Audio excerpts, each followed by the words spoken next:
Welcome back to another week here on the Pioneer Sideline. The men's and women's basketball team did some traveling to play some key games in the KIAC conference. The Sideline crew sent some members of our team with the basketball team so we could get the best coverage. We will also be covering regional and national sports. And as always, we'll finish up with the case of the week. So it's time to head on down to the Pioneer Sideline.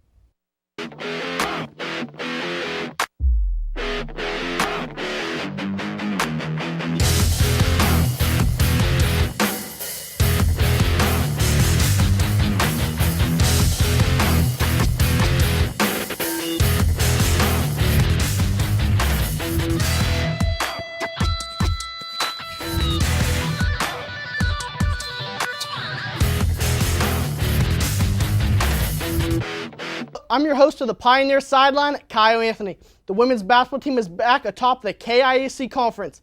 Now the hard part is going to be staying on top of the conference. So we're going to welcome another new face to the Pioneer Sideline, Olivia Fisher. We're going to have her tell us what the team did this weekend. This past week, the Pioneer women's basketball team defeated 3 teams in the Kentucky Intercollegiate Athletic Conference: Cincinnati Christian 70-54, Brescia 94-78, and Midway 77-69 to improve their already impressive record to 19-2. These Pioneer ladies are currently on an 8-game winning streak and have worked their way to a first-place ranking this week in the kayak poll. But that may not be the only ranking they'll be seeing this week. The Pioneers will be awaiting the NAIA Division II national rankings. Now, this season has been far from easy. This team has fought through great adversity since the beginning of the regular season play when they lost their leading scorer, a sophomore post, Sam Weir, to injury. Many of these young ladies have stepped up to fill this void, such as junior forward Jania McFadder, junior guard Alexis Sinakis, and sophomore guard Kelly Johnson, who has become the new leading team scorer. These dynamic young ladies lead the North Division of the kayak with a record of 6-1. Matching the 6-1 record to Rio Grande, which holds a 6-1 record as well. Pioneers clinched the first place in the conference with a win over Rio 74-70. With only 7 games left in the regular season, and 4 of which will be held on the Pioneers' home court, these ladies are looking at an impressive upper hand moving into postseason tournament play. Up next on the schedule, the Pioneers host a conference match against a team they have not yet faced this season. The ladies take on Indiana University Southeast Grenadiers this Friday at 5:30 p.m. at the CCAC South Gym. Now, Olivia, what was the key to victory for this team? Well, this weekend, really stepping up the game with that loss of injury, I would say team chemistry was really key. These girls have been working together for a long time. It's a long season, and that really plays a role. Now, how big was this weekend for this team? Huge. Not only going into the end of the season with victories under their belt, just setting that standard in the kayak and coming in as a big threat. Now, who were some key players this weekend? Transfer sophomore Kelly Johnson, definitely. She stepped up every game. In the Cincinnati game, I think she 20 points, 4 steals. In the Brescia game, 22 points in 21 minutes. And in that last game against Midway, she had 23 points and 6 steals. So she is definitely adding to this team.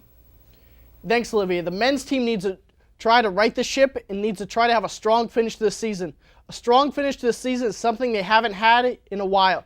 So I'm going to pass the ball in to Blaine King. Tell us how the men's team is doing. Thanks, Kyle. As we head into the month of February, the men's basketball team had a few games left to play in the month of January. The first game came last week at home against KIAC opponent and NAIA top 25 ranked Cincinnati Christian. The Pioneers had previously beat Cincinnati Christian at home back on December 6th by a score of 75-71. They were hoping the same fate would happen again, even though Cincinnati Christian were ranked number 17th in the NAIA rankings, and they were currently on a 9-game winning streak. It was a tight game that saw both teams have their share of leads, but in the end, it was a Point Park to come out on top behind guard Jeremy Williams' 20 points and 5 assists. Point Park won by a score of 78-76. Other high marks of this game were forward Alan Heater's 17 points and 9 rebounds, and TJ Lanier's 15 points. This win also gave the men's teams their first victory against an NAIA top 25 ranked team in almost 4 years.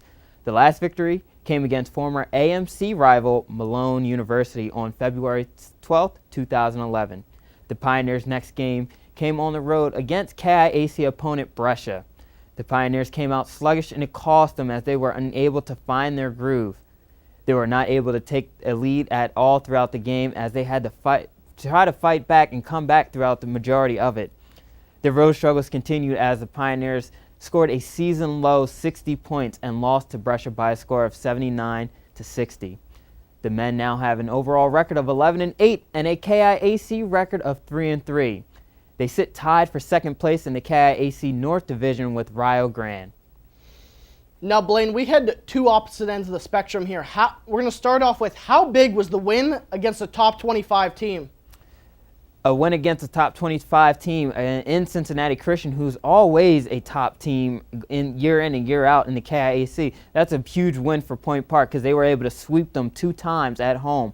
But, I mean, it's huge for them, and you might think that would have been some momentum for them going into this weekend's game. Now, how damaging was the loss, though? I mean, after coming off beating a top 25 team. It was a damaging loss, even though it didn't affect them much in their division because Brescia is in the South Division. It affected them because that's a win that the Pioneers could get and use as advantage as we head on into KIAC play, especially with many KIAC games in the month of February. Now, Blaine, Blaine, why has this men's team struggled on the road this season? Well, Kyle, you can say it's been traveling against Brescia. They traveled on Saturday. They traveled on Friday and had to play that game Friday night. So they left about 8 o'clock here in Pittsburgh, and they had to travel 10 hours on a bus all the way down to Kentucky, which is hard to do. I mean, it was tough for me and Zach to call the game itself, but for them to go out there and play it, I don't get how. I can see why they're struggling on the road. Thanks, Blaine. When we get back from break, we're going to be rejoined by Blaine King in a new segment to the Sideline, so stay tuned to see the new segment.